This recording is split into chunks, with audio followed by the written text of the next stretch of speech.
aqoon-yahanada golaha aqoon-yahanada Jubbaland madashan noo agaasimay in aan u mahadceliyo.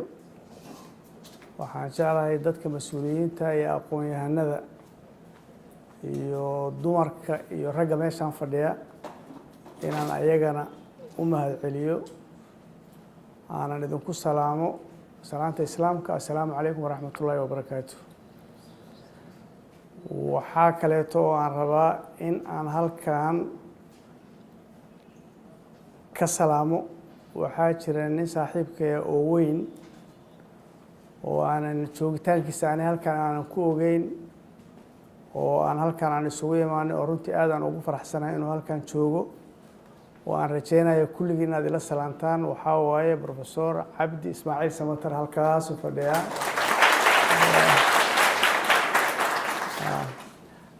marka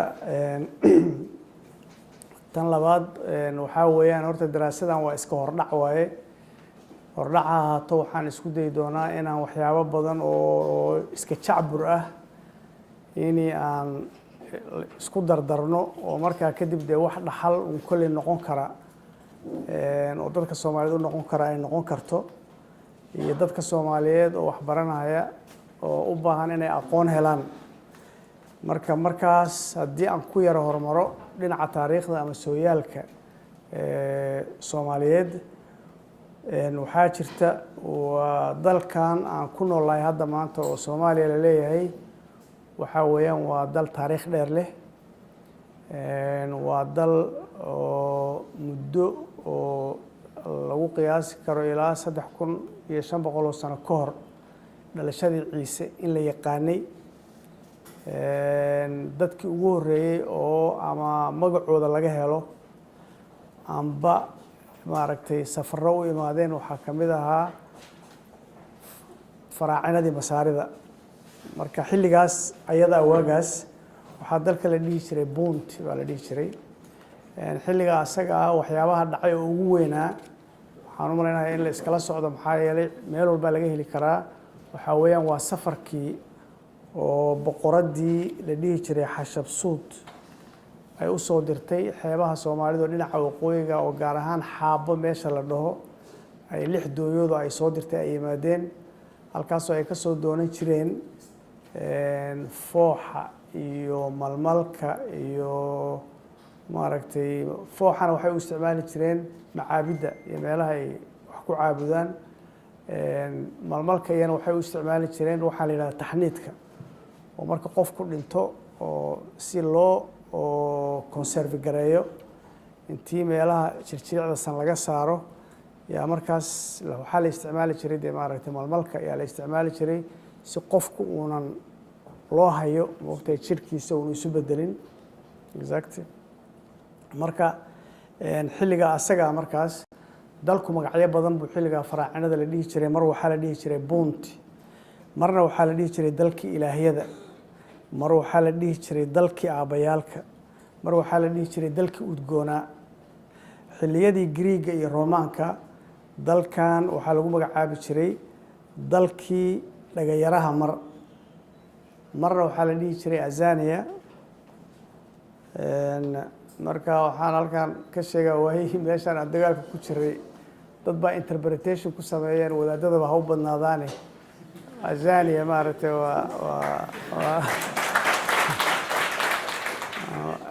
Azania waxaa weeyaan waa zaniye iyo wax saas oo kale. no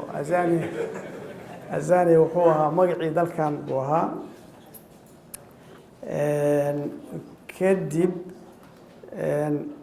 waxaa dalka markaa haddana la dhihi jiray bilaad alcajam maaragtay oo markaas markii bilaad alcajam la dhaho waxaa waaye macnuhu wuxuu yahay dee in dalkan ay ku noolaayeen dad aan ahayn markaas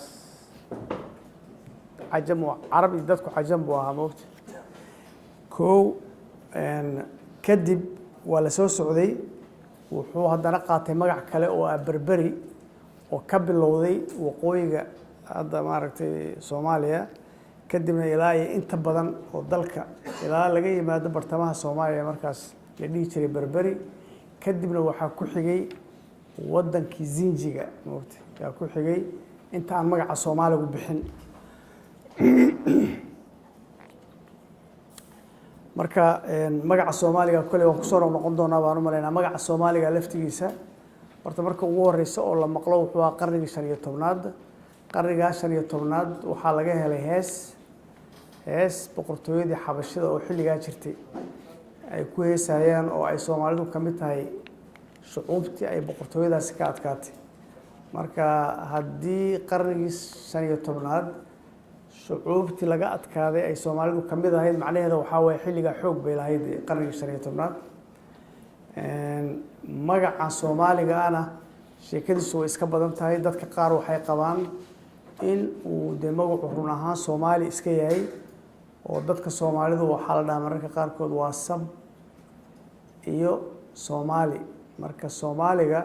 dad waxay u fasiraan soomaal waxaa waaye waa hilib waa dad hilib ku nool waa dad xoolo dhaqato ah qaarna dadku waxay dhahaan wuxuu ka imaanaa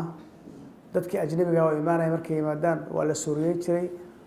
xoolaha soomaala la dhihi jiray moogta soomaal marka ereygii baa lagu dhegay waxaa kaleeto oo ereygan lagu wadaa inay carabuhu markii ay imaan jireen dalka waxay dalka u bixiyeen dulmaal moogta dulmaal waa dadkii lahaa xoolaha marka dulmaal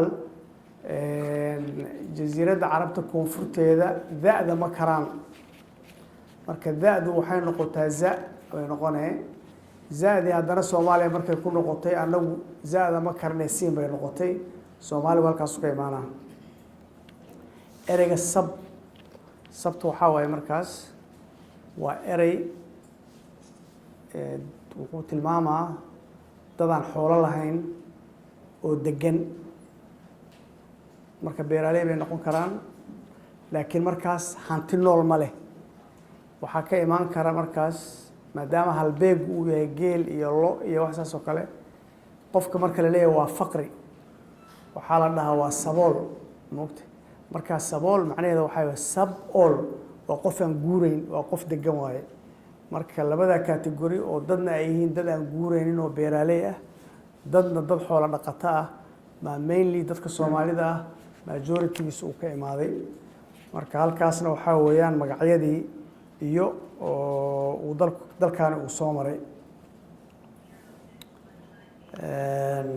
waxaan isku dayaa si aan su-aalaha oo kaleeto aan ugu daaya wakti aad su-aalaha oo aada soo jeedinaysaan waxaa jirta haddaay waxaan idiin sheegay marka in islaantii boqoradda ahayd ee boqortooyadii 18aad oo faraacinada oo xashabsuud la dhihi jiray way timid halkaa waxbaa la sawiraa dee waagii faraacinada waxbaa la sawiri jiray waraa kursigaan wuu dhici doonaa waan u malaynayaa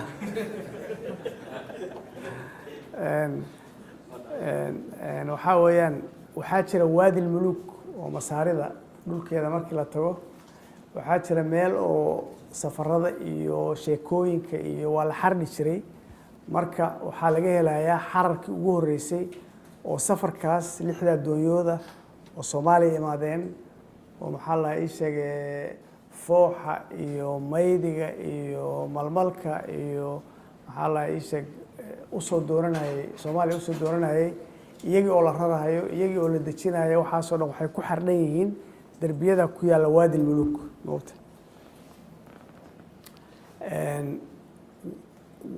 qoraalka markii ugu horeysay oo qoraal soomaaliya ka hadlaya la arkay waxay ahayd 60 sano kadib dhalashadii ciise waxaa qoraalkaas qoray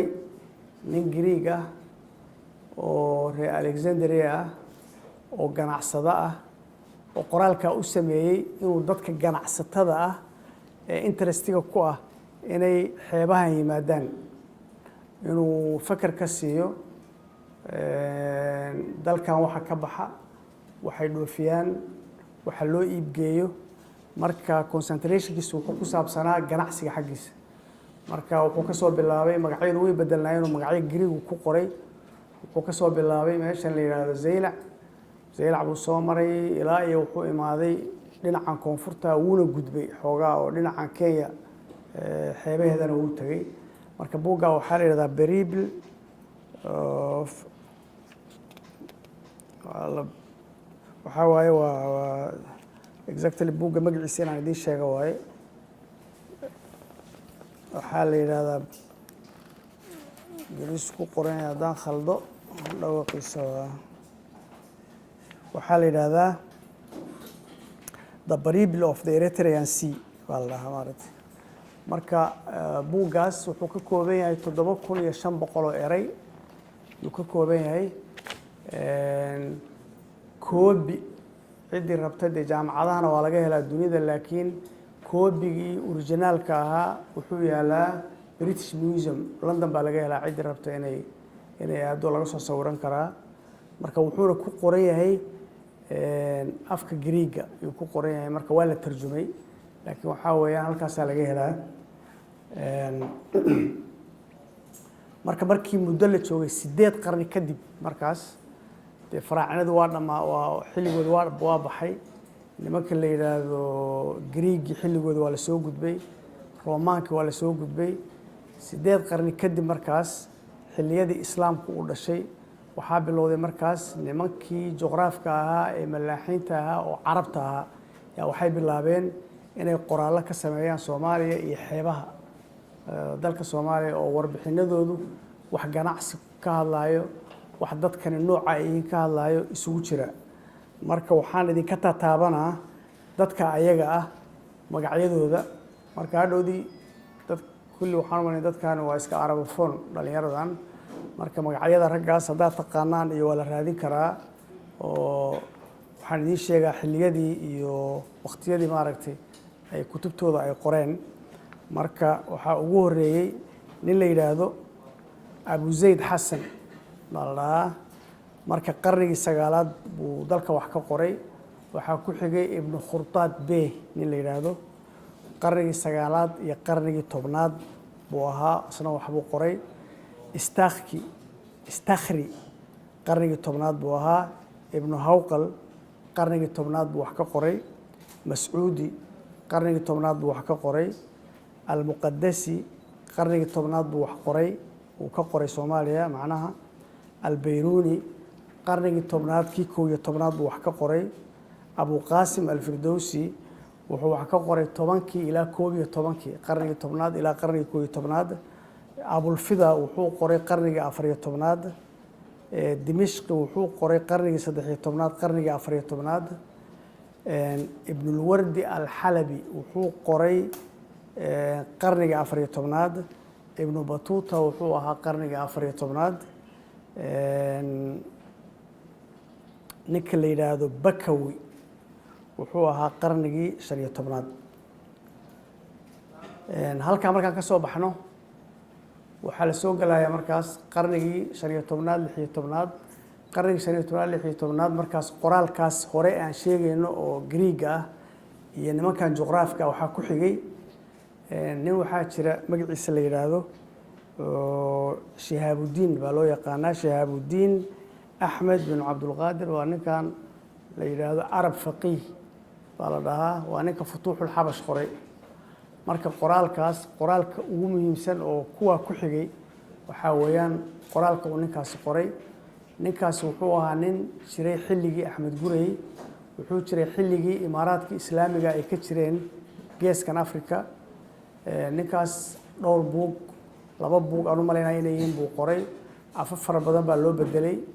isagoo qaab daran oo aan taytalo lahayn oo laakiin iska quban oo carabi ana waa la helaa isaga oo tarjuman oo markaa dadkii tarjumeen ay taytalo u yeeleen waa la helayaa laakiin warbixin fara badan ayuu bixinayaa oo uu ka bixinayaa dalka uu ka bixinayaa dagaaladii meesha ka dhacay oo uu ka bixinayaa qabaa'ilkii Soomaalida ahaa ee dagaaladaas oo Axmed Gurey xilligiisii ka qayb galeen uu sheegaa marka haddaad u baahan tihiin qabaa'ilkii xilligaas dagaalka ka qayb galay oo ninkaasi uu qoray halkaani waxaa ka mid ah Xarle waa Geri waa Harti waa Jiiraan waa Yabare waa Bartire waa Malasay waa Mareexaan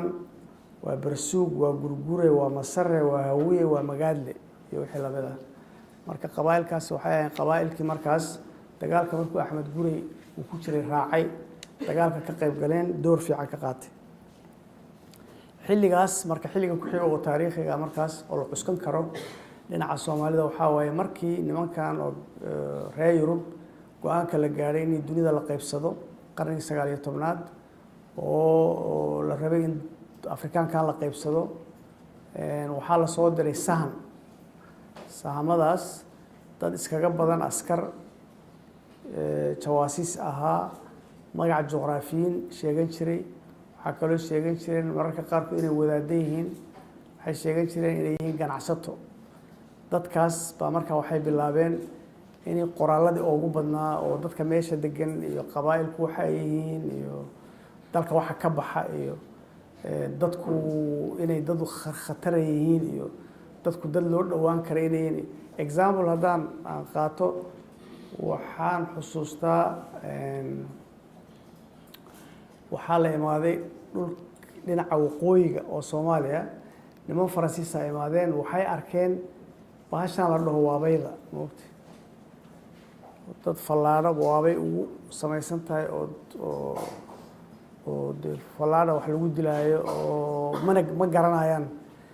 waxaa Paris waxaa taalo Sorbonne lix doctora oo ka hadlayso maaragtay waabayda moogtay hadda qaamuusyada markaad fiiriso ereyga waabaydu waa Soomaali moogtay waabayiin baa waxaa weeyaan marka inay dadku hub leeyihiin inay dadku iska celin karaan inay dadku aggressive yihiin waxaas mashquul lagu ah moogtay marka waxaa weeye dadkaasi aad bay qoraallo u suubiyeen qabaa'ilkeena la bartay sidina loo qabsado kaaba qabiiladeena la bartay sidina loo qabsado qaabkina loo qabsan lahaa baa la bartay beenna waan isu sheegnaa kaaba qabiiladeena kulli tuugay ahaayeen waagaas waxay sameeyeen gaalada ayagaa la heshiiyey ayagaa dalka siiyeen soo garan ayagaa u saxiixeen maaragtay waxay saxiixi jireen heshiisyo ama la dhaho waa saaxiib baa leeyahay ama heshiisyo la dhaho waan idan protect gareynaynaa moogtay marka intii markaa heshiisyada waxaa ku xigay faceka ay imaanayeen ganacsatadaas dadka ganacsatada sheeganayo ay imaanayeen waxaa ku xigay heshiisyadii la galayay oo markaa dalka tartiib loogu qabsanayay qoraalladu markaas intii xilligaa ka dambeysay aad iyo aad bay u badnaayeen marka waxaan u maleynayaa dee waxaas inta ka dambeysa wax la soo koobi karo ma aha dadka Soomaalidu oo dad oo intii isticmaalku uu imaaday ka hor dawlad dhexe lahaa ma aha moogtay laakiin dad waxay ahaayeen nidaam ayagu ay yaqaanaan leh qaabay u dhaqmaan leh xeer leh garatay deegaan dhaqameed ayagu ay leeyihiin leh laakiin waxaa waaye dhibaato hadday timaado oo kor laga yimaado dad isu gurman kara oo markaas wax iska celin kara laakiin dawlad dhexe oo maamusha oo maareysa xaaladahooda ma jirin maamul dhaca waxaa ugu horeeyey oo lagu maamulo dadka Soomaalida ah dhammaantood intii isticmaalku imaaday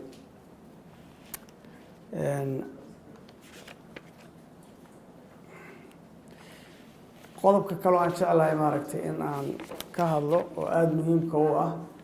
anise ila tahay waxaa weeyaan yani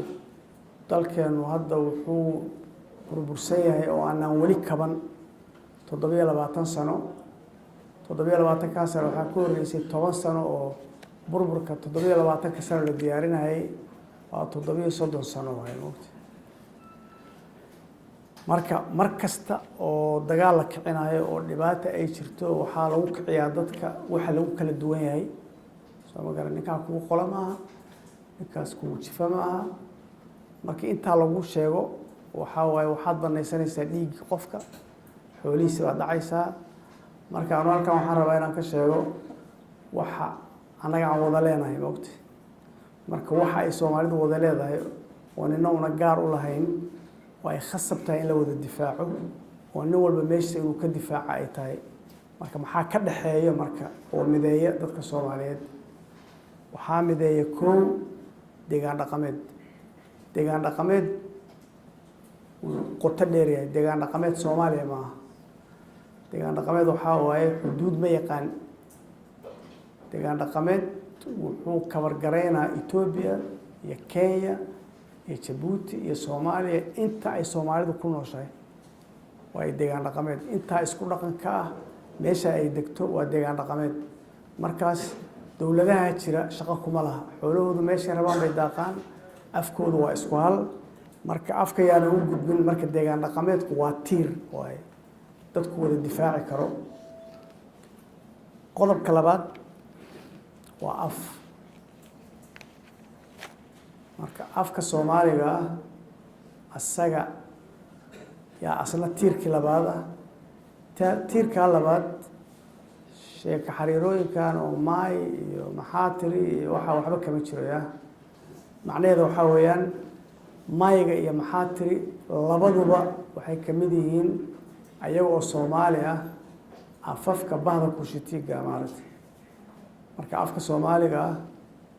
wuxuu ka yimid sida la sheego asalkiisu buuraha Ethiopia iyo Suudaan u dhaxeeyo da'diisa waxaa lagu qiyaasay 7,000 sano afka Soomaaliga oo marka uu kobcayo afka kushitiga oo kala baxbaxayo annaga qaybteena oo Soomaaliga noqotay ay ka imaanayso yaa dadku wadaaga Soomaalida afka Soomaaliga markaas wax fara badan baa laga sheegi karaa suugaan buu leeyahay suugaantiisu waxay noqotaa tiraab oo sida hadda aan u hadlaynaa suugaantiisu waxay noqotaa mahmaah oo marna hadalkiisu uu tiraab yahay marna qaafiyad leh oo miisaan leh waxaa kaleeto uu yahay tix oo maansooyin iyo heesa leh markaas maansooyinkaasi ay bada leeyihiin badahaas uu gabaygu ka mid yahay uu geeraarku ka mid yahay oo maaragtay jiiftadu ka mid tahay masafadu ka mid tahay maxaa la sheeg buraadku ka mid yahay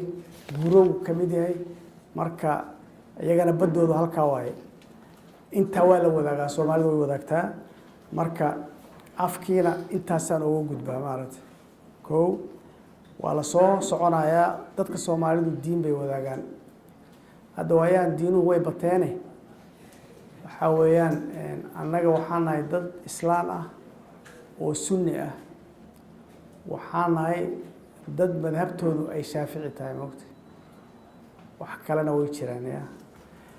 laakiin kuwa jiraan shaqo kuma kulay laakiin waxa weeyaan intaan Shaaficiga noqonin Soomaaliga waxaa ku soo horeeyay Xanaaf baa Soomaalida culimo fara badan oo Soomaali ah oo reezayla ah yaa waxay kamid ahaayeen dadkii madhabta Xanafiyada tarjumay ee kamid ahaayeen magaratay marka aad akhridaan imaaraadkan oo 7 ah oo islaamka oo Afrikada bari la akhriyo oo dadka diintiisa laga hadlayo dadku ama waa Shaafici ama waa Axnaaf waaye moogtay kadib marka dadku wuxuu wada noqonaa Shaafici marka anaga labada madhab yaa xoog weyn isu dhaweeyeen labada madhabood baa mainly ama xoogeedu uu dalkeena uu ka jiray maaragtay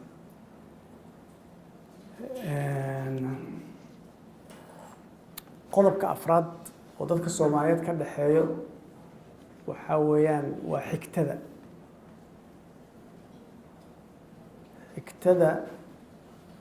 waa labo mid waxay ku timaadaa xidid maanta ninbaa wuxuu igu lahaa meeshaan fadhiya waa dadku maaqaan naas iyo maaqaan waxbuu sheegay xidid waxaa waaye wixii ku yimaada guul waa abti waa ina abti waa saydi galbeedka iyo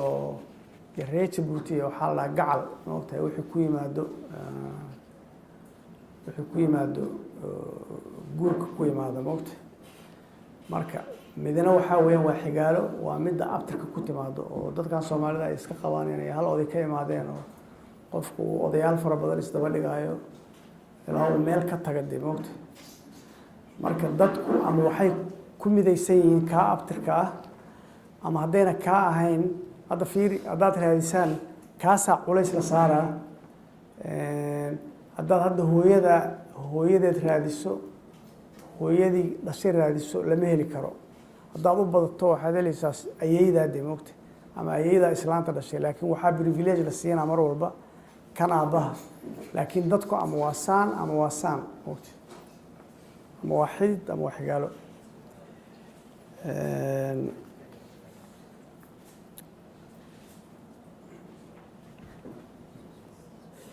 arrinta kale oo jirta waxaa weeyaan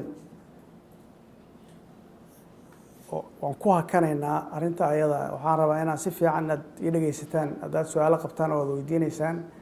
arrintaa xigtada ah say u adag tahay waxaa weeyaan bulshadu waxay u eg tahay geedku wuxuu leeyahay laba qayb way muuqataa qaybna way qarsoonta qaybta qarsoon waa xididkaas isagaa biyihii soo jiidaa isagaa macdanti geedku ku noolaan lahaa soo jiidaya wuxuu u dhigmaa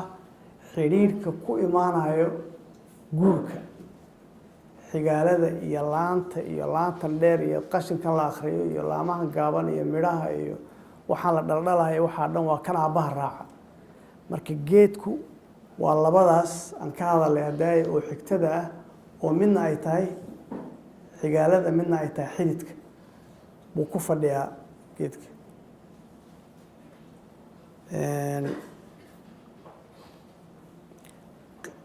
xoojinta kale oo weliba taas waxyaabahan hadda exampleka idiin siinaya waxaa waaye bulshadu haddayna duq ahayn haddayna taariikhdeedu ayna taariikh fog ahayn waxyaabaha noocaas oo kale ma dhalan karo bulshada soomaalidu say u samaysan tahay waxay u eg tahay dadka moogta waa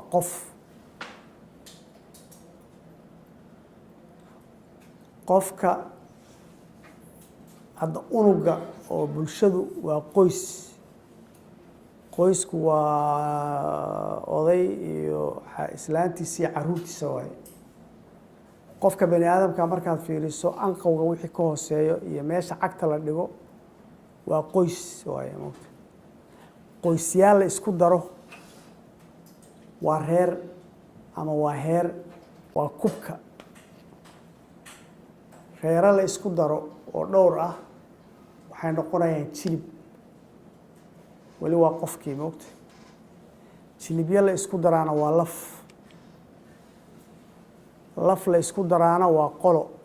qoladu waa sinta meeshay ku dhammaato qolada markaad ka tagto waxaa la galaa tolkuna waa tolane isku aabbo maaha isku awow maaha isku ehel maaha waa dad wax kale isku xidhaan oo dani isku xidhay waaye moogta marka bulshadii qaabka ay u samaysan tahay waa dad waaye moogta ma garata bulsho hadda dhalatay oo digdigleynaysa oo hadda wax alifaysa hadda haddii aanan waxba haysanin waxba maanaan samaysaneen wixii horey reebaadiyaha anaga ay u sameeyeen baa yaallaan moogta annagu caqli aan wax ku fakerno in gaalo lagu dayda maahane ma haynaba hadda moogta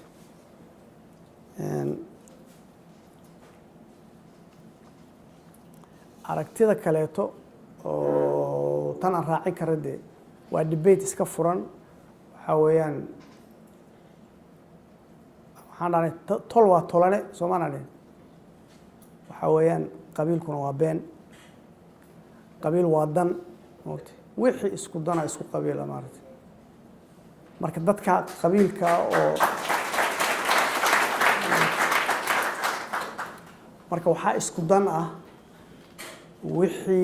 waxaa isku qabiil ah wixii dan leh marka qabiilku nadariyad ahaan haddii la rabo in loo formulate gareeyo waa qabiilku si joogto ahna wuu u samaysmaa si joogto ahna wuu u baaba'aa wuxuuna ku dhismaa ku salaysan yahay dan buu ku salaysan yahay inuu jiro qabiilkaas ama uu dhasho wuxuu leeyahay 6 qodob qodobka koobaad waa dhul dhul hadduuna jirin qabiil ma jiri karo. qodobka labaad waa in ay xoolo jiraan, xoolahan waaweyn geel iyo lo iyo waxaas. qodobka saddexaad xoolaha iyo dhulkaas rag difaaca inay jiraan waaye,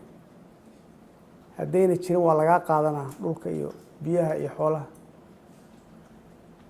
qodobka afraad waxaa waaye dadkaasi inay magna bixiyaan, magna qaadan karaan. qodobka afraad waxaa weeyaan dadkaasi inay magac leeyihiin, la baxaan. qodobka shanaad waxaa weeyaan inay sumad leeyihiin ay xoolo ku dhigtaan. qodobka shanaadna waa inay duub leeyihiin. marka duubku waa suldaan, waa ugaas, waa midkaad rabto qaadaadi. marka intaas haddii mid jabo, reerkaas waa inay kala tagaan oo reero kale ku biiraan, reero kale isbiirsadaan. ma garan haddii marka halkaa waxaa kaaga dhalanayo in soomaalinimadu ay noqon karto isbiirsi, dad isku dana, isku dad ah, isku nolol ah, isku mustaqbal ah, oo markaa reer una meel la ku geynin. markaas ay soomaalinimadu adkaan karto, ay soomaalinimadu macno samaynayso. moogta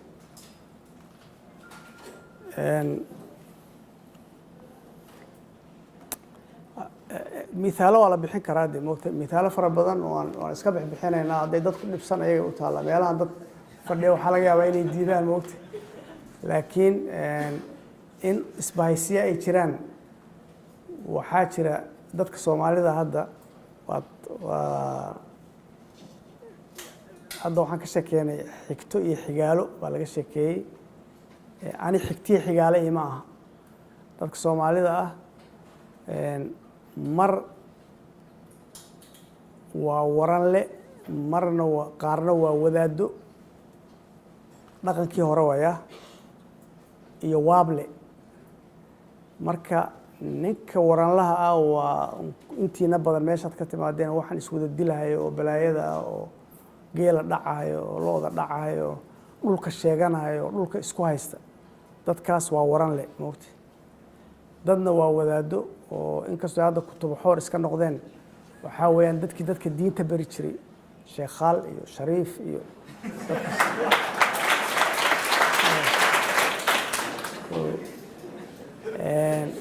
dadna waxaa weeyaan waa waable. waable waa dadka xirfadda leh, waa dadka waxay isticmaalaan o dhan u sameeyaan. waa la megdinaa, waa haraggay megdin, kabahay suubinayaan. waagii hore dhar uuna jirin, ayagaa harkaha intay hagaajiyaan dhul baa la dhahaa la xidhin jira, ayagaa samayn jireen. hadda maryahan caadigo alindiga la yidhahda dadka sameeya waaye qaarkood. waa dadka birta tuma. marka waa dadka xirfadda le waaye moogta. dadkaana waa waable. marka saddexdaa kategori oo soomaalidan adi aan naqaano caadiga marka aad meel dhigto, waxaa kaloo jira saddex kale moogta. saddexdaa kale dad waxay ku abtirsadaan magaalooyin, dadna waxay ku abtirsadaan webiyaal, dadna waxay ku abtirsadaan jasiirado. dadka magaalooyinka ku abtirsada reer xamarka ka mid ah, waxaa ka mid a reer jaziira, waxaa ka mid a gandarshe, waxaa ka mid a marka moogta, waxaa ka mid a reer baraawe. dadka webiyada ku abtirsada waa reer shabeelle, waa reer gosha, waa ooji. wakaas halkaasaad maraysa. codka miya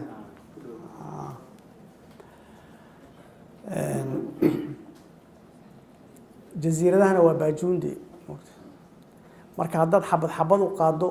waa isbahaysi. hadda magaalooyinka xamar oo kale dad laba dad baa degan. dad waa dad waxaa la dhahaa qawaacil, waa carabi oo deformid moogta, oo bedelmay. qawaacid waaye, waa dadkii loogu imaaday magaalada, waa dadka madmadow iyo gibil cad iyo dadka imaadeen moogta. markaad timaado 12 koofi dad la dhaha jooga moogta. 12kaa koofi 6na waa madow, 6na waa cadaan. 6da madow waa 6dii meesha loogu imaaday, 6da kalena waa 6dii timid, laakiin waa reer marka waaye. reer Baraawe markaad timaado dadkii deegaanka deganaa oo tunnidii iyo meesha ku noolaayeen iyo dadka carabta oo yimaadeen oo la isku daro waa reer Baraawe waay marka magaala lagu abtirsanayo jasiiradahan dadka jooga oo baajuunta waxaa ku jira Maalee dad Maleeshiyaan waay qaar waxaa waay Carab qaar waxaa waay Hindi qaar waxaa waay Soomaali qaar waxaa waay Bantu waa dad shacbura oo isu imaadeen laakiin jasiiradaha ay ku wada nool yihiin kalluumaysiga ay kalluumaystaan saasay ugu nool yihiin maaragtay kuwa kaleeto aan sheegnayna xirfado bay u kala samaysan yihiin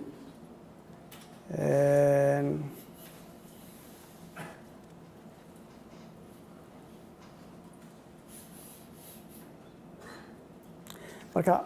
bulshada marka Soomaalidu bulsho fadhido iska degan oo 20 daood aan dhaqdhaqaaqayn ma aha moogta ani marar aan wax raadinayay waxaan soo helay qabiil la sameeyay 1941 oo 1969 baarlamaanka galeen aan waxba isaga danahayn moogta marka Soomaalinimaduna way iska dhalan kartaa moogta waa nool yahay ninkii baarlamaanka galay waagaas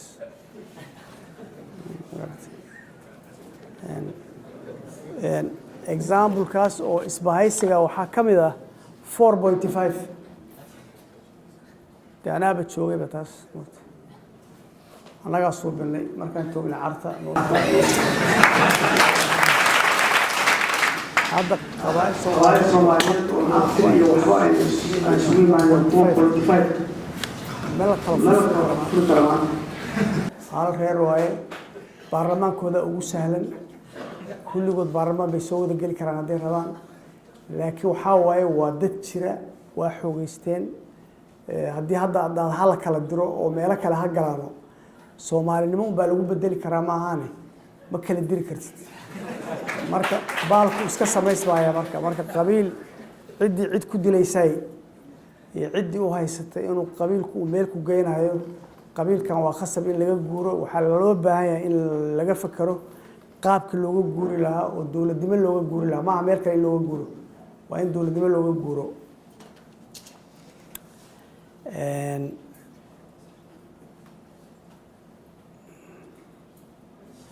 weli bulshadeena adkeynteedii baa lagu jiraa moogta bulshadeena waxaa waaye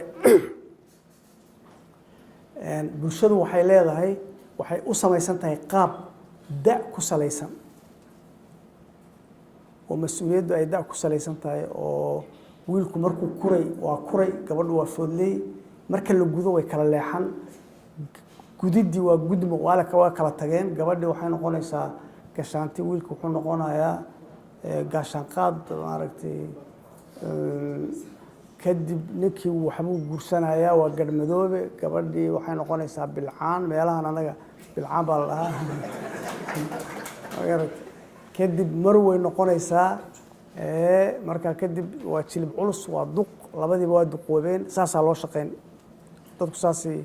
oo nin walba xurmadiisa meeshiisa ku leeyahay moogta marka qaabkaasaa loo samaysan yahay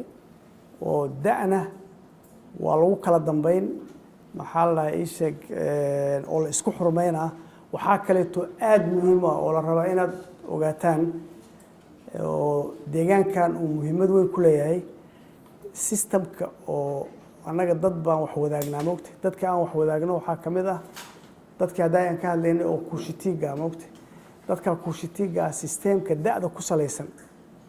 way isticmaalaan moogta marka halkan markii la imaanayay dee 2 qarni ka hor iyo 3 qarni ka hor iyo dadka dhalin walba magac bay lahayd moogta dhalinta magacyada ay lahaayeen ayaga magaca la bixi jiray marka waxaa la dhihi jiray mulli baa jirtay kuwa la dhaho macha baa jireen kuwa la dhaho fidindheer baa jireen kuwa la dhaho boobtaa jireen hadda waxaa la dhahaa kuwa jooga hadda qiiq dhowr hooyadiisu warsanaa inay ay shaah karisay cunno karisay rag ma aha la dhahaa moogta laakiin dad dagaalo oo markay dagaalaan oo xoolo dhacaan oo dhul qabtaan magacyo la baxay ahayn moogta marka qaabkaas baa la isaga dhaqmi jiray loo socon jiray moogta marka waxaan dhan waa xoojin ah in reerku okay in reerku ayna khasab ahayn qabiilkuna khasab maaha qabiilkuna ma aha dhiig qabiilku dhiig maaha qabiilka waa dan ninkii kugu danaana qabiilkaaga arrinta kaleeto oo qodobadii hadda aan ka hadlaynay ilaa hadda waxaan ka hadlaynay wuxuu ahaa oo inta aan xoojinaynay xigtadii waaye maxaa kaloo dadka ka dhexeeya waxaa ka dhexeeya xeerkaas asagaa wuxuu maareeyaa hadda maareyn jirayna dadka soomaalida wuxuu leeyahay furuuc qaabab buu kala baxaa marka hore waa dhiig iyo dhaqan dhiiggii baad raacaysaa dhiiggu waa quri iyo qoon qudhu waa markay wax dhintaan qoontu waa markii qofka ama la dhaawaco ama la aflagaadeeyo ama dhibaato loo geysto dhaqanku wuxuu noqonayaa xiliya xooluhu waxay noqonayaan nool iyo mood halkaasuu maraa xiluhu wuxuu noqonayaa guurka wuxuu noqonayaa furmada wuxuu noqonayaa xigsiisanka wuxuu noqonayaa dumaasha wuxuu noqonayaa dhaxalka waxaasoo dhan marka dadkan waxaa lagu kala waday lagu kala hagaayay xeerkaas waaye moogta kaasi isna waa bad moogtahay marka waa kriteeriyada iyo qaabka dadku ay ku soo dhaqmeen oo ay ku jireen oo ay u baabi'i waayeen waaye maaragtay waxaan jeclaa oo kaleeto inaan hal eray inaan ka dhaho soomaalidu aad waxay u jeceshahay mashquul ay ku tahay isirka moogtahay marka isirka inaan in yar ka dhaho isirka waxaa jira laba nadariyo labada nadariyo waxay leedahay nadariyad waxay leedahay dadka soomaalida waa dad waddankan waxaa deganaan jiray dad baantuu ah waxaa yimaadeen oromo baantuugii bay riixeen soomaalaa imaatay qoladii oromadii bay riixeen marka aragti noocaas oo kaleeta ayaa la qabaa marka waxaana laga imaaday dhinaca jasiiradda carabta aragtida ku salaysan marka dhaqanka iyo afka ku salaysan waxay sheegaysaa afkan soomaaliga inuu yahay af guri af deegaankan weligii lagaga hadli jiray hooygiisu meesha hadda aan sheegayna uu yahay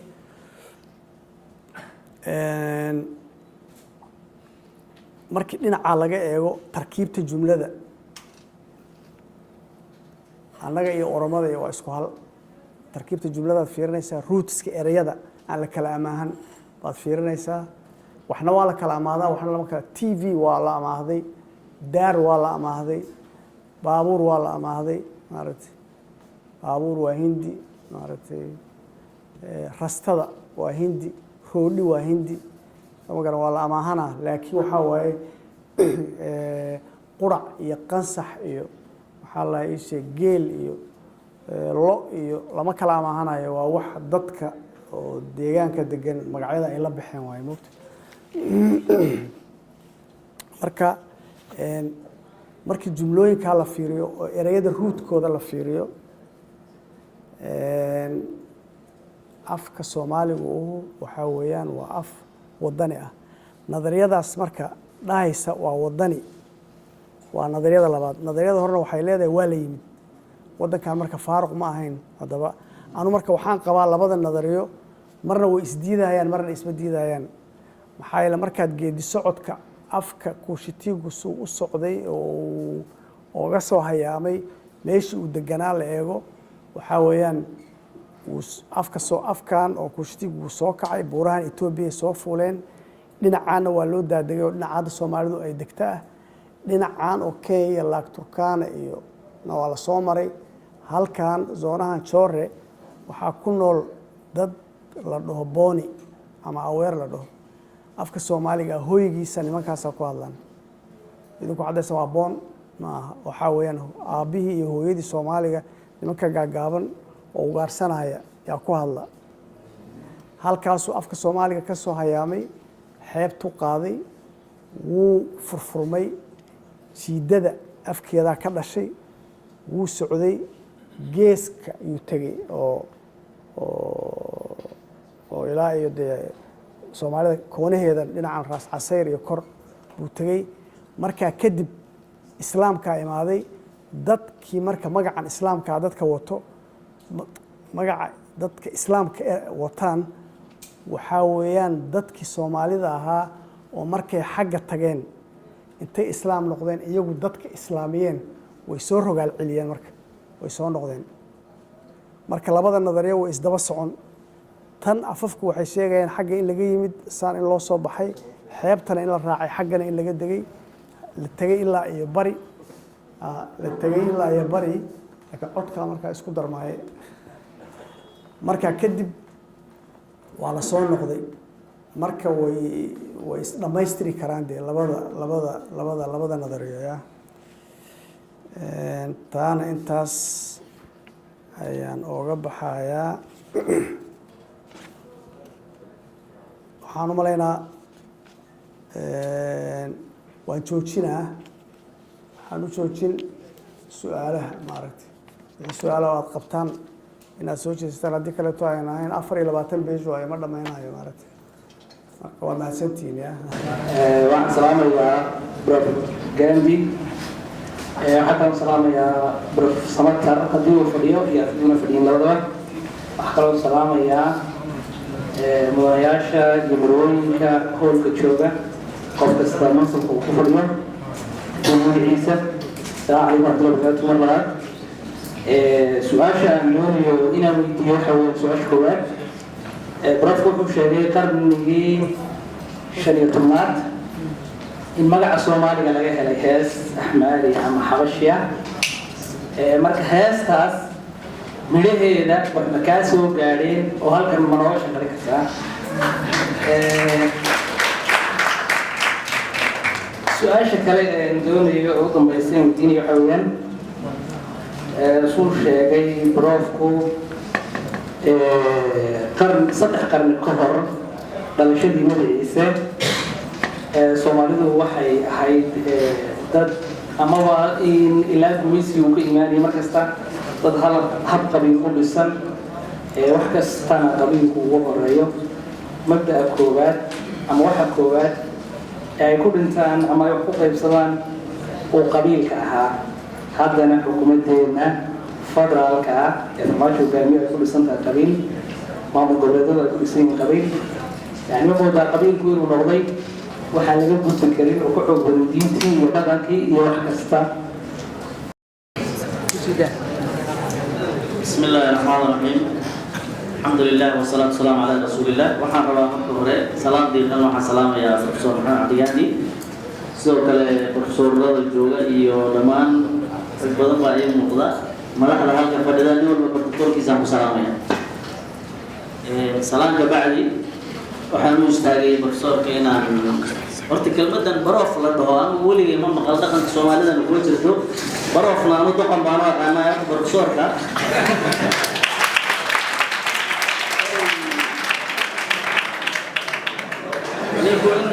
profesor oo sida kaalada loo soo meelguuriyana waa sax oo kelmadda profesornimadeeda loo soo raro in aqoonyahan la dhahana waa sax laakiin ninku horta bal baroofka ha laga daayo arrintaas aad ay maaragtay igana raalihada profesor waxaan waa inaan ku weydiiyo dhaqanka Soomaalida waxaa ku jirtay markii aad ka hadlaysay kelmadda la yidhaahdo Soomaalka iyo meesha ka yimid arrintaasi professorro badan oo Soomaaliyeed baan dhageystay professor Samatar ka tegay soo jooga kullaba baaqka biladeeyo iga daawanayay kelmadan ah Soomaalka hadda arintani ay ku salaysnayd hadda ka horna professor Samatarna waan weydiiyey Soomaalku professorada Soomaaliyeed waxay sheegaan inta badan inay tahay eray ka yimid Soomaal oo ah neefka hala Soomaal ama sida adiga hadda aad u fasirtay oo aad labada qaybood u kala saartay anigu laakiin waxaan qabaa arrinta inay sidaa ka duwan tahay professorada Soomaaliyeed markii wax la baarayo oo cilmi baaris la sameynayo luqaddu waxay ka timid dhaqanka Soomaaliga sida aad noo sheegtay maxaa diidaya maadaama Soomaal uu yahay midab kamida midabada geela oo ah markii la fasiro midabka maariinka ah markii dadka laga hadlayo geela marka laga hadlayo waa midabka Soomaalku waa Soomaal madow iyo Soomaal cad marka dadka laga hadlayo waa maariin oo midabkeena weey Soomaalku waa midab waa saanta harag iyo sawrac iyo tilmaan iyo sinji iyo maguraan siif way aan harin ka awowban Soomaal ahayne nin ajnabi ah oo noo imaaday oo reerka ku soo kordhay war hasha Soomaal adeer waxa aqli ku leeyahay aqoonyahanada Jubbaland xafladan qaybiga badan soo agaasimay horta sharafta kale iyo mudada kale ee Portugal haya meesha fadhiyo salaamada xildhibaan professor xafladina saddex su'aalood soo koobayo يعني لو أركن ما دام رجع لي اسم الصومالية سويرك الصومالية وحياة الصومالية أشياء شيئا ما جرى حقيقة لنا رأينا وحكاية اليوم الصومالية حتى حافظت من حافظها الصومالية أصل وضع عرب بلدها إنك ولينا أنا هكذا سكيم جمال بوكين يقول وكما كان يسوع دارات وحلولا وكان جمال أربعة هاي مرة دارات وكابيت بس أول سوري حركة من اليمين وكلام يدرون بهذا اليمين ويبص للجيب بفوري ما كمان هو ما كدارات برضو قوشة مرجعها مركا برامج كاس محكمة لا طاوة سؤال شباب ساعة وكذا وقت الصومالية هذا النظام كيف يبسطوا نظام 4.5 أم 4 شنة قبائل بلوغ بيبيع قيد نوع حلقة هاي 0.5 باتين قبل أمير الصومالية قبيل كالسحر بس إذا هذا اللوغ بيبيع أو هبل يبيع سيد سحرة مساقات الدنبا لسلوك الطيب سؤال أولا سؤال أولا يسوحة تري قبيلكو مجرو وضدكو دانا سوق البيبيع حتى الصومالية سوى يستوقع بالله لو كان بيجيب سنة ملغا يا marka in eberta lagu dhagan yahay oo wax badan hadda la tirsanayaba ursan sax ahayn hadii sida la dhaho abtirka Soomaaliga marka maxaa la leeyahay wasaalaan anigu inta abtirsado socdo meel baan galiya heerka uu soo abtirsanaya meel buu galiya hadii marka dana isku yidgimaadeen ay hayeen abtirkan toosan markuu aan inta soo abtirsado Umar Yaasin xaq soo abtirsado meel dhexena isaga soo dhacdo sidoo markii soo qabanaya hadii uu ahaa dabada isku geeyo waa kayma doonaa shukr waxa weeyaan waxaa heestu leedahay anu de ma aqaan afkaas laakiin de sida anaga aan u minguurinay waxay leedahay Soomaali yingar Samuru yingar macnaheedu waxa weeyaan u sheega Soomaali Samuruna waa dad kale waay moogtay marka in laga adkaaday oo aan ka adkaanay loo sheego marka way qoran tahay waa la helaa marka boqorkaas lagu amaanayo oo ka adkaadayna Isaac baa moogtay marka taas waa su'aasha jawaabteeda su'aasha waxa weeye qalbigii wuxuu sheegtay inuu qabiilku inuu Soomaalida ay qabiil ku salaysan tahay oo xataa saddex qarni ka hor dalashada Nabi Ciise ay Soomaalidu qabiil ku salaysan ma dhihin laakiin wad iska wada wala saxiixdo marka wuxuu yiri qabiilku ma laga yaabo hab dowladeena federaalka ee Soomaaliya qabiilku ku dhisantahay marka qabiilku moogayo waxa laga dhamaan karaa hadii moogayo saani ma jaa adaa ku dardaro horta waxa weeye Soomaalida ma aragtay markii cilmiyada bulshada la baranayo horta adduunyada waxba sax ma aha moogtay wax sax ma jiro waxa wuxuu sax noqdaa markuu bulshada dhex galo oo bulshada ogolaato ama diido haday diido waa khalad haday ogolaatana waa sax dadka Soomaalida structure-kiisa iyo nidaamkiisa iyo qaabka uu ku nool yahay qaabka uu shaqeeyo xeerkiisa uu shaqeeyo wuxuu ahaa nidaam qabali ah waa moogtay marka nidaamka qabaliga ah markaad ka tagto marka cilmiyada bulshada la baranayo waxa way dadka ugu primitivesan waxa la yiraahdaa bidaayiga dadka ah waa ugaarsatada moogtay ugaarsatada waxa ku xiga geela dadka dhaqda dadka geela waxaa ka horeeya markaa oo ka fiican geelu uma baahna biyo qoladani waxay daba socotaa ugaadh geelu isaguna biyo bil iyo laba iyo waxaa laga yaabaa inuu ka kaaftoomo lo-da ku xigta dadka lo-da dhaqda waxaa waaye biyo kama fogaan karaan marka maskaxdaadu way degaysaa sababta waxaa waaye dhulka aad ku wareegayso wuxuu ahaana dhul xadidan uu noqonaa waad soo soconaysaa waxaa more development noqonaa maskaxiyan dadka beeraha leh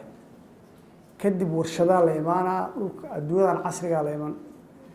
laakiin systemkan oo qabaliga ah oo walaalkan hadda uu weydiinayay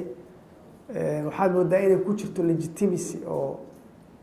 dowladda farmaajo hadda jirta iyo nidaamka hadda annaga aan ku shaqaynayno inuu sax yahay oo inay qabiil la isticmaalo ay macno samaynayso no sax ma aha ya sax ma aha duruuf baa keentay waagi hore waa la qarin jiray qabiilka mogta waxaa lagu qarin adoo samaynahayaad qarinaya waxaa jiray niman oo qabqablayaal dagaal la yidhaahdo nin walba s wato mogta waxaa jiray s n m waxaa jirtay s b m waxaa jirtay u s c waa been waxay wadahayeen qabiil iska caadi ah annaga carta markaan tagnay waxaa la maxaa loo qarinaa nimankan waa qabiil marka qabiil ha lagaga baxo baasha laakiin yaa lagu soo noqon waan soo noqon weyne marka waxa kale marka afartan qabiil magac ahaan way u jireen waaweyn digl iyo mirifle waa jiray dir waa jirtay daarood waa jiray haween waa jiray laakiin 0.5ka dad kale kaan ah oo duruuf fiican ay u abuurantay bay ahayn hadda markaad eegto dadka waablaha weligood baarlamaan ma gelin weligood dowlad wax kuma yeelan soo ma garan waxaa xuquuqdooday ka heleen baarlamaankay ku jiraan wasiiray leeyihiin soo ma garan dhinac waxaa waaye waa in dadka qof walba iyo qolo walba ay xuquuqdooda iyo xaqooda helaan laakiin waxaa weeyaan dowladdu waxaa la rabaa yurub markaad joogto qofku markuu 18 sano gaadho iyo wadamada hore maray reerka wuu ka maarmaa waqti waa tegaysaa haddii aabbaha iyo hooyada ayna dhaqaale ku siin karin waxaad aadaysaa jaamacaddaada scholarship baa lagu siinaa waad shaqaysani aabbaha wuu shaqaystay wixii uu shaqaystay oo retirementiga ahaa buu ku nool yahay la isuma baahna qabiil looma baahna qaaraan laguma soo dooranayo waxaa qabiilka nooleeya oo dhan dowladnimadaa dilaysa moogta arrinta kaleetoo jirta oo aan rabo in maaragtay arrinta ayadaa lagu daweyn karo soomaalidu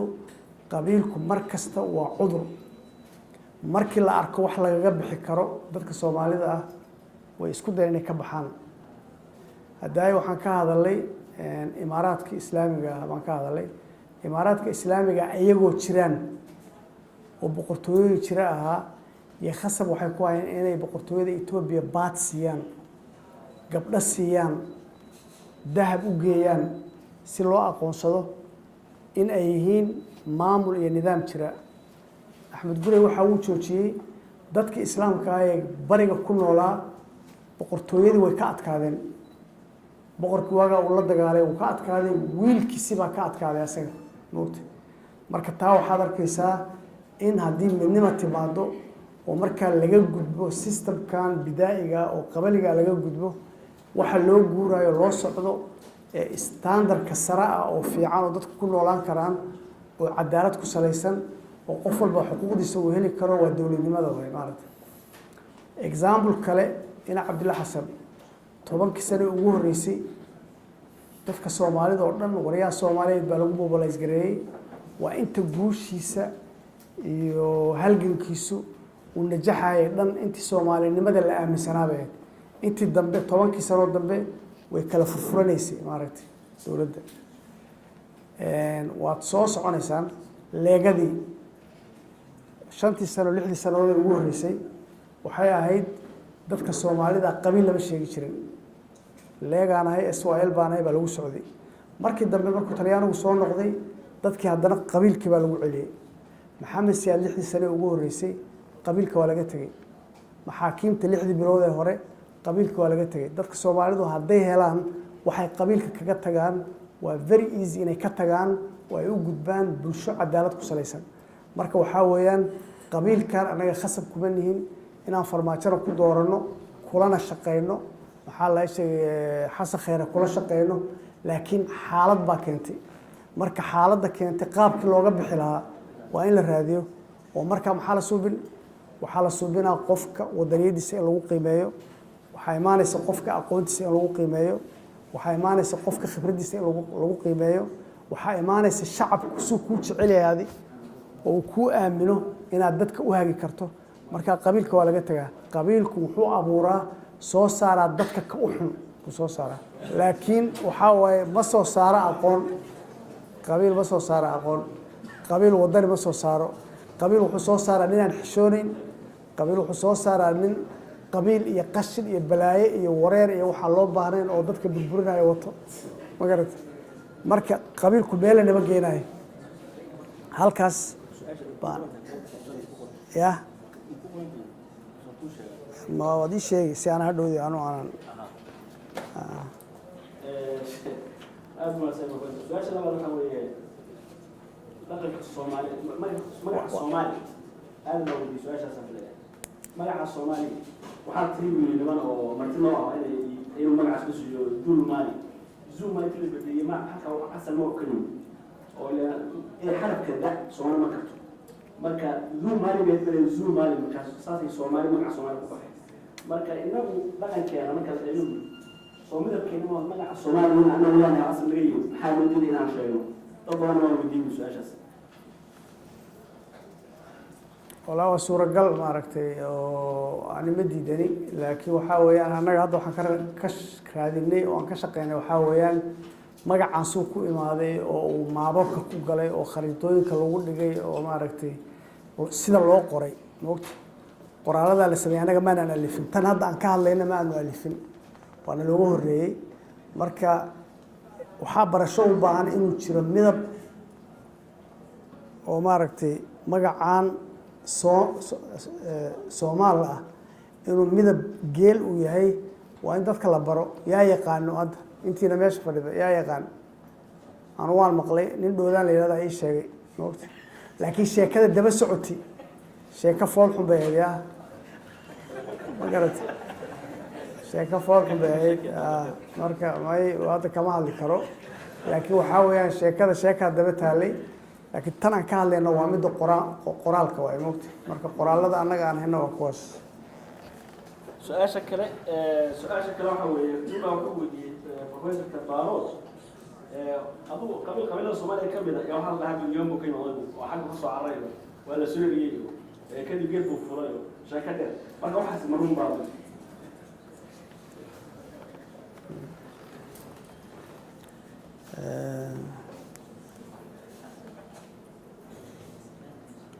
horta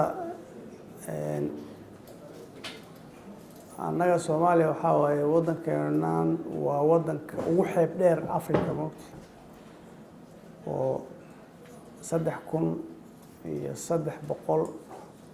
3,333 kilomitr waaye maaragtay cid walbaana imaan karto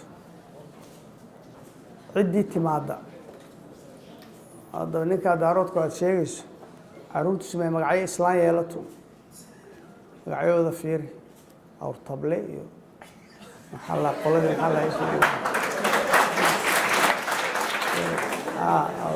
awrtable taanade sade kablalax ciise xataa ma waa cisala la dhahay moogta ninkaas ciise maaha marka magacyaalkaas wuxuu u bixin lahaa de magacyo oo caadi ah moogta magacyada kulli magacyada dabada socda haddaa loo qoray waa magacyada lagu islaameynayo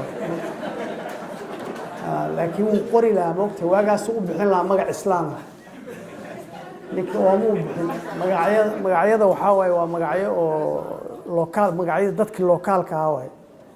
soo ma garan marka laakiin waa la imaan karaa dalka oo gabdhaheenaa la guursan karaa oo hadda 2 milyan iyo badh oo soomaali ah bannaanka jirta oo 2 milyan iyo badhkaa soomaalida ama soomaali ha guursadaano ama ajnabi ha guursadaano caruuray dhaleen caruuruhu af soomaali ma yaqaanaan qolo walba waxay ku taxnaan doonaan meesha ay ku nool yihiin afkooday ku hadlaan noloshooday qaadanayaan halkaana dadka imaanayo noloshay qaadan carab waa laga imaan karaa nin imaaday wuu noqon karaa carab example waxaan idiin sheegaa maxaa la dhahaa nin la dhaho qolada carabiga ku hadasha nin la dhaho maxamuud abu zuhra jira oo wuxuu ka ahaan jiray diin jaamacaddan oo azhar oo 1900 iyo waxaan u malaynaa 46 marka kitaab buu qoray kitaabku wuxuu ka sheekeynaa imaam shaafici fiqigiisii maxaa la sheeg noloshiisii uu ka sheekeynaa marka dad buu wax ka warinaa moogta marka xadiisyo oo dadka yaqaanay maaragtay imaam shaafici buu ka hadlaya waxaa ku jira nin la dhaho oo wuxuu dhaade xadiisyo can nin baa ku jira la dhaho cabdiraxmaan addaroodi ta ma ahaya waa deel baa qoran moogta marka waa ya-na way raacsan tahay marka dadka carabiga yaqaana ya-du waa yaa u nisba marka waagaas waa 150 sano hijriyadii kadib ama xiliyadeedii waaye moogta marka waxaa waaye laga yaaba magacu inuu jiray de moogta laakiin uunan ahayn magaca sida hadda loo fasirayo laleeyahay qof la soo eriyuu ahaa wax saas oo kale marka horta taas way iska jirtaa welina dee taariikhdaas ma fadhiisan laakiin annaga magacyadan iyo sheekadan maxaa keenay waxaa keenay odayaalkan soomaalida marka loo imaado iyo culimada caadiga oo soomaalida marka loo imaado kulli waa inay ahlulbeyt galaan moogta awal hore qolada aad sheegaysaa carab lagu sheegi jiray kulli hadda way wada galaan qolo aan gelin ma leh marka gaaladu markay timaado wax qorta waxay ku dhahayaan annaga carab baan nahay alora haddii carab la ahaa ani waxba kama qabo in carab la yahay waana nahayba dee ilaan hadda cid wax nagu falaysa male jaamacadda carabta alliance baa loo galay moogta waxaa loo galay inaan saaxiibo yeelano maxaa yeelay africa saaxiibo fiican kuma lihin marka waa inaan saaxiibo yeelano waa inaan dad aan isku tiirino yeelano laakiin annaga taariikhdeenna iyo nolosheenna iyo ma dhowa ma garatay ma dhowa marka waxaan u malaynaa halkaas waa nimankan wax qoreen ay isku saleeyeen inaan carab nahay inay la isdaba socdo inay soomaalidu ay ka dambeysay oromadu inay baantuuga ka dambeeyeen dadkuna ay ka wada yimaadeen jasiiradda carabta halkaasay ka imaaneen laakiin afka waa wax la taaban karo tarkiibta afka waa wax la taaban karo markaad afka aado hadda fiiri wajadiina marka la fiiriyo wax shiina u eg baa idinku jira wax gaalo u eg baa idinku jira wax carab u eg baa idinku jira waxaas waxay muujinayaan wax isku laaqan oo isguursadeen inaad tihiin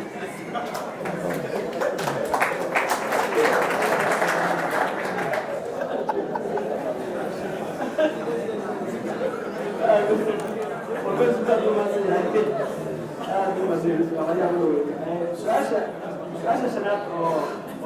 ninka la soo weydiiyey waxay ahayd sida hadda Soomaalidu u qaybsan tahay oo qabiil u qaybsan tahay hawiya daaro dil